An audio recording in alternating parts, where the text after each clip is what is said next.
Bergoglio from Argentina. Il nome del Papa è Francisco.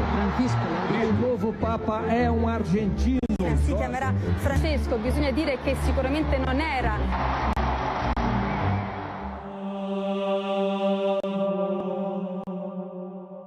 A partir de este momento, el mundo católico está de luto. El Papa Francisco, la máxima autoridad de la Iglesia Católica, ha muerto a los 88 años. En concreto, su periodo a cargo de la Iglesia se extendió por más de 11 años, dejando un fuerte pesar en el mundo católico que llora la partida del primer pontífice latinoamericano, conocido también como el Papa argentino.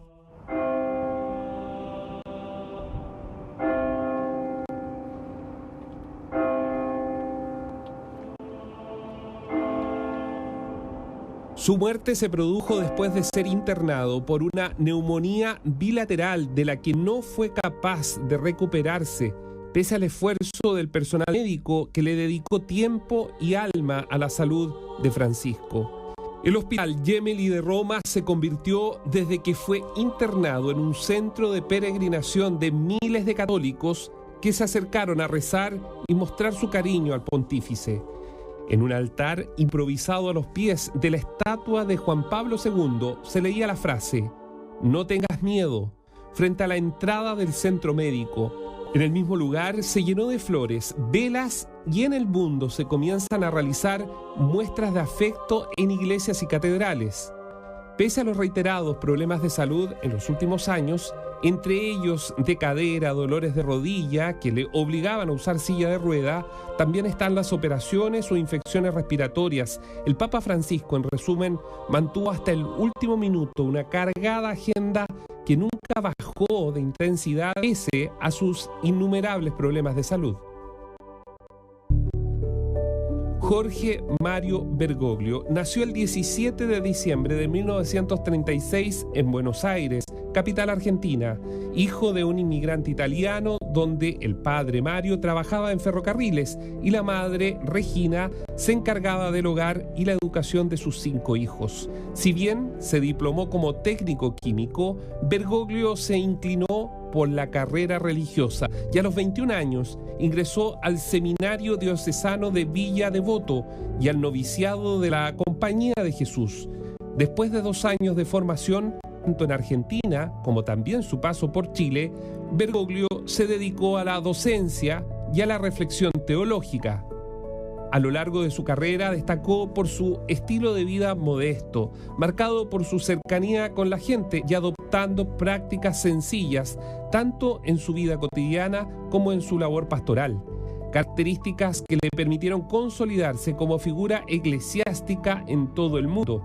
A pesar de su creciente popularidad, Bergoglio había tomado la decisión de retirarse a una vida más tranquila, centrada en la oración y dirección espiritual, razón por la que presentó su renuncia como arzobispo a los 76 años, conforme al Código de Derecho Canónico. Sin embargo, su influencia en la Iglesia lo posicionó como uno de los favoritos para el cónclave del año 2005, tras la muerte de Juan Pablo II. Durante esa votación recibió 40 de los 77 votos necesarios para ser elegido papa. Sin embargo, la elección en esa oportunidad terminó recayendo en el cardenal Joseph Ratzinger, quien asumió el pontificado bajo el nombre de Benedicto XVI. 8 años después, se encontraría nuevamente en el centro de la atención eclesiástica.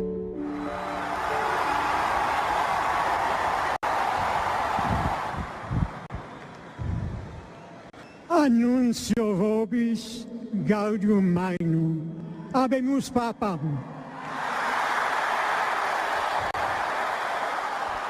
El humo blanco se elevó sobre la Capilla Sixtina la noche del 13 de marzo de 2013. El arzobispo de Buenos Aires, Jorge Mario Bergoglio, el jesuita argentino de gestos austeros y palabras directas, se convertía así en el Papa Francisco, el primer pontífice de Latinoamérica y quien sucedió tras la renuncia de Benedicto XVI. La Iglesia Católica en 598 años no había vivido un escenario como este. Fratelli e sorelle, Buonasera. Esa fue la primera vez que Bergoglio, en su calidad de líder de la Iglesia Católica, salió al balcón de la Plaza de San Pedro en el Vaticano y pediría ahí a los fieles que recen por él.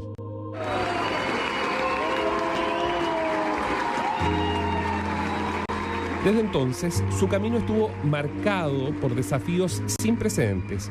Una pandemia, considerada la mayor crisis sanitaria del siglo XXI, la guerra entre Rusia y Ucrania, el conflicto más grave en Europa desde la Segunda Guerra Mundial, la guerra en la Franja de Gaza y la migración, una crisis económica a nivel global y dentro de la Iglesia, el escándalo de los abusos sexuales, uno de los mayores desafíos en su relación con los fieles. En sus casi 12 años de papado, logró realizar 47 viajes apostólicos fuera de Italia y visitó 66 países, extendiendo su mensaje a diversas partes del mundo, 20 en Europa, 14 en Asia, 9 en América, 4 en África y 1 en Oceanía. El 2015, en Filipinas, Bergoglio protagonizó la misa más multitudinaria de la historia, con cerca de 7 millones de asistentes. Mientras que en los momentos más duros de la pandemia, su figura contrastó drásticamente al orar solo en la Plaza de San Pedro. Esta estaba vacía y azotada por la lluvia, en una imagen que dio la vuelta al mundo. En nombre del Padre, del Figlio y del Spirito Santo. Su mirada también fue más allá de los límites del catolicismo. El 2019 viajó a países con minoría cristiana como Egipto y los Emiratos Árabes, impulsando un encuentro con líderes musulmanes y promoviendo el diálogo interreligioso. En esta visita histórica, el Papa Francisco firmó junto al gran imán de Al-Zahar, máxima autoridad religiosa islámica suní, una declaración común sobre la fraternidad humana. 2 años después hizo historia al viajar a Irak, siendo el primer pontífice en llegar a ese país, lugar donde los cristianos sufrieron años de violación y persecución. Cada discurso, cada viaje y cada gesto de Francisco han reflejado su estilo directo y su firme voluntad de transformación, convirtiéndose, dicen los estudiosos sobre la materia, en un símbolo de paz y reconciliación a nivel mundial. Hermanas y hermanos, buenos días, bien hallados. Excelente, signore, signori. Qué importante es la justicia en este presente tan complejo. Dios siempre golpea las puertas a los corazones. No te preocupes, así obra el Espíritu Santo. Me causaba gracia. Y si alguno de ustedes no puede rezar, lo respeto, pero al menos me manda buenas ondas, por favor. Muchas gracias.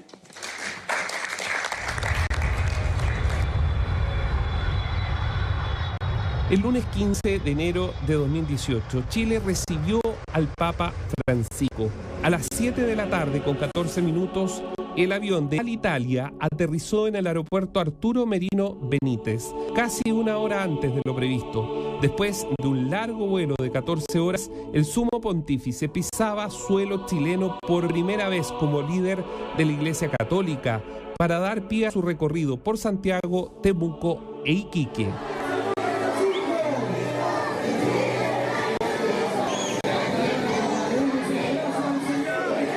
Con esta visita, el Papa Francisco alcanzaba su 22ª gira internacional y la 6ª en América Latina desde su elección el año 2013.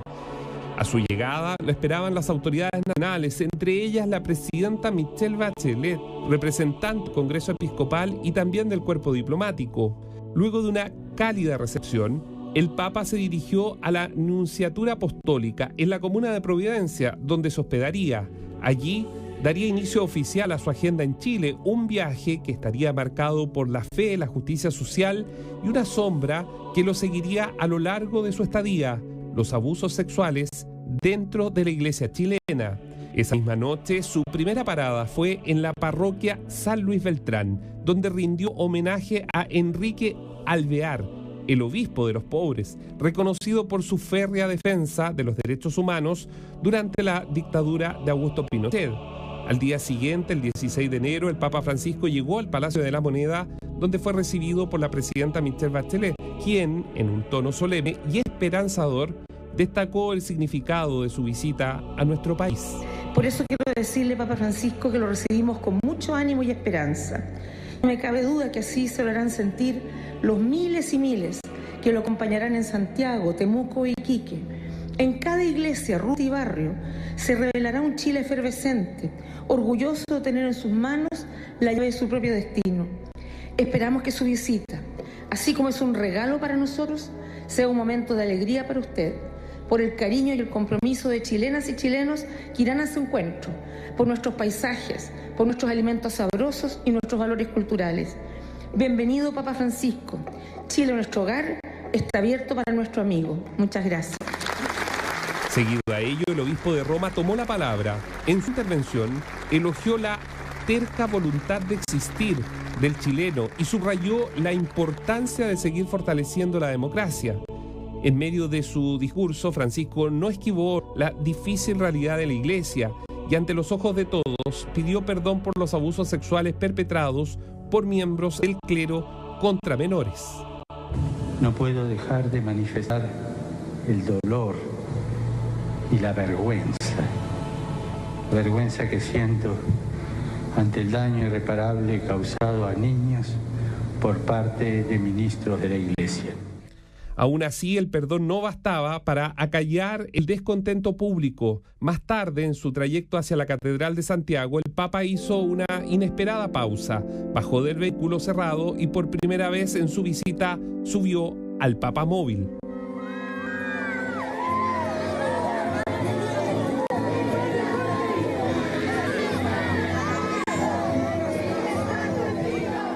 La multitud lo aclamaba, pero entre la devoción también surgieron voces disidentes. Una pancarta entre el gentío captó la atención. Ni zurdos ni tontos. Osorno sufre. Obispo Barros encubridor.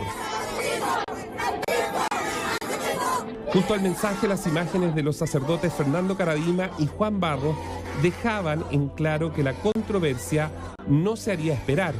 Un grupo del movimiento de laicos de Osorno exigía la salida de Juan Barros, acusado de encubrir los abusos cometidos por Caradima entre la década del 80 al 90 en la parroquia El Bosque, ubicada en Santiago. Su participación en las actividades papales generó indignación, especialmente después del perdón que Jorge Bergoglio ofreció públicamente. Luego de su paso por el Centro Penitenciario Femenino de San Joaquín, su primera visita a una cárcel, la Universidad Católica en Santiago viajó a Temuco en la Araucanía. El Papa Francisco no había vuelto a escuchar de la polémica de Osorno, al menos en sus recorridos. Sin embargo, en Iquique, antes de celebrar la misa central, el pontífice fue consultado por Radio Bío Bío sobre la molestia de Osorno, entregando una respuesta que a los minutos había dado la vuelta al mundo. Papá, muy cortito, hay un tema que preocupa a los chilenos, que es el caso del obispo de Osorno. ¿Usted le da todo el respaldo al obispo Barros? El día que me traigan una prueba contra el obispo Barros, ahí veo. No hay una sola prueba en informe. Una declaración que le costó al Papa Francisco críticas en Chile, pero también en el mundo. De hecho, tuvo que desdecirse de ello en el avión cuando viajaba de Perú a Roma. 3 años después de su visita al país, el sumo pontífice volvió a recibir a un mandatario chileno. Esta vez, el escenario no era la Moneda ni la Catedral de Santiago, sino el Palacio Apostólico en la Ciudad del Vaticano. Sebastián Piñera, en medio de la gira por Europa, se reunió con el pontífice y el secretario de Estado, Monseñor Pietro Parolin. Chile ya no era el mismo. El estallido social de 2019, el proceso constituyente en marcha y los efectos de la pandemia marcaron el contexto de una reunión donde la política, más que la fe, estuvo en el centro de la conversación. Hoy tuve la oportunidad de tener una conversación muy personal, muy profunda y muy extensa con el Santo Padre. Y uno reflexiona que no solo de pan vive el hombre, hay que alimentar el cuerpo, pero también hay que alimentar el alma. Desde esta plaza San Pedro, los saludo con mucho cariño. Este encuentro marcó la segunda audiencia privada entre el Papa y Sebastián Piñera, la primera en octubre de 2018, marcada por la crisis en la Iglesia chilena tras los casos de pederastia que sacudieron a nuestro país. Resulta que la reunión coincidió con la víspera del nombramiento de Andrés Ferrada Moreira, sacerdote y víctima de los abusos de Fernando Karadima, como nuevo secretario de la Congregación para el Clero, acto simbólico que ocurrió al interior de las paredes del Vaticano. La Iglesia Católica, con más de 1.000 millones de seguidores en el mundo, se enfrenta a un momento decisivo. La sede de Pedro ha quedado vacante. El protocolo se activa de inmediato. Desde este instante, el Vaticano queda bajo la custodia del Camarlengo, el cardenal encargado de gestionar la transición hasta la elección de un nuevo líder. Aquí, la mirada se posa sobre la Capilla Sixtina, donde, desde hace más de 800 años, se ha decidido el futuro del catolicismo. Los cardenales electores, aquellos menores de 80 años, ingresarán en solemne procesión. Cuando la última túnica roja cruza el umbral, uno de los asistentes pronuncia las palabras «Extra omnes» y las puertas se cierran con un golpe firme. A partir de ese momento comienza el escrutinio. En absoluto secreto, los cardenales escriben sus votos en papeletas y las depositan en una urna. Si ningún candidato alcanza la mayoría de 2/3, estas se queman, produciéndose humo negro para indicar la falta de acuerdo o humo blanco para anunciar que se ha elegido a un nuevo papa. Entre los nombres que resuenan como posibles sucesores destaca Luis Antonio Tagle, de Filipinas, con 67 años, carismático y cercano a la gente, caracterizado por su labor en la justicia social pastoral. Lo siguen Matteo Sapi, de 69 años, un cardenal italiano reconocido por su papel como mediador en conflictos internacionales. En el ámbito diplomático aparece un conocido para Chile, Pietro Parolin, de 70 años, actual secretario de Estado del Vaticano y una pieza clave en las relaciones internacionales de la Santa Sede. Más al norte de Europa, en los Países Bajos, está Willem Erg, de 71 años. Representa el ala conservadora de la Iglesia con posturas firmes en cuestiones valóricas. Desde Hungría, con 72 años, Peter Erdo se ha convertido en una figura influyente en los debates sobre bioética y familia. Pero los ojos están puestos en una figura. Peter Turkson, de origen ganés, tiene 76 años, un defensor activo de la justicia económica y el cuidado del medio ambiente, y es el único candidato de raza negra. Y finalmente, en el extremo más conservador, se encuentra Raymond Leo Burke, cardenal estadounidense de 76 años, conocido por su férrea oposición a los cambios doctrinales dentro de la Iglesia. Las puertas de la Capilla Sixtina están cerradas. Afuera, en la Plaza de San Pedro, comienza a congregarse gente en silencio. La Iglesia, que por siglos ha estado acostumbrada a la continuidad, se encuentra una vez más en un punto de inflexión. En la incertidumbre de este momento, la historia del papado se escribe de nuevo, mientras el mundo católico se mantiene a la espera de la señal que anunciará al próximo sucesor de Jorge Mario Bergoglio. Por ahora llora el mundo católico, pero también lloran los argentinos.